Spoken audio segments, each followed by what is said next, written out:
Each year, thousands of Kenyan women leave their homes to work in the Middle East, in countries like Oman, Bahrain, Qatar, Saudi Arabia, and Lebanon. Locally, they are called Kadamas. The promise is simple: better wages, a brighter future. The reality, often abuse, deception, and salaries that barely cover basic needs. Kadamas are recruited by private agents. Some pay fees they can barely afford. Others begin the journey without even a birth certificate. Training is mandatory, 4 months on average, while paperwork is being processed. For every worker, an agent makes about 20,000 Kenyan shillings, but with no consistent government support. Especially after reports of abuse and death, oversight is minimal.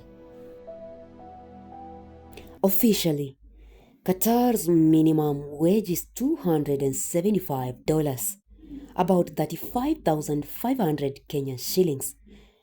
But Kadamas often earn $206, just 26,610 Kenyan shillings.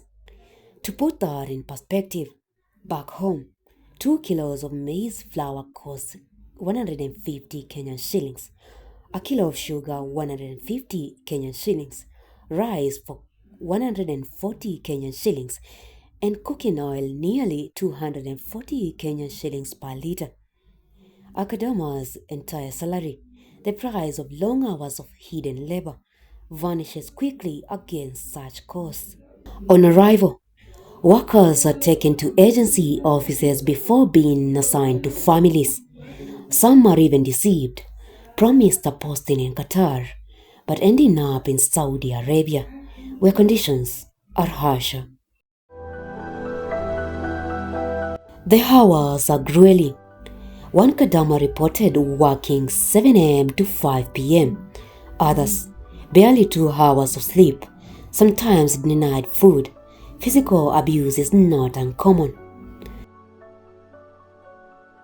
Na nalazimika kufanya kazi kuanzia saa 11 mpaka saa 5 usiku ndo nalala. Saa 5 sometimes saa 6, na ikifika Ramadhani ndo naona kulala uwezi kabisa, unakesha na asubuhi unarauka.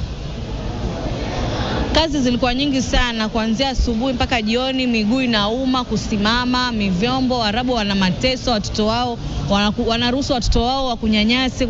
Kadamas are often overworked, having to work extra for no salary increment. Right groups like Amnesty International have expressed their concerns. We have only one embassy in Riyadh. So how do we expect a worker from Dammam all the way to Saudi Arabia to submit herself or even to express herself? It's very impossible. If we can at least have safe houses where these workers can run. The system leaves Kadamas trapped between powerful employers and absent authorities. And although there's been efforts made to ensure the safety of Kenyan domestic workers in the Middle East, these efforts have often fallen short as more and more Kenyan women go desperately to search for work in the Gulf countries and end up dead, sick, or greatly harmed. Approximately 14% of global migrant workers are rostered in the Middle East, Kenyan workers being part of this population. The dream of financial freedom lures thousands of Kenyan women to the Gulf, but too often it turns into exploitation.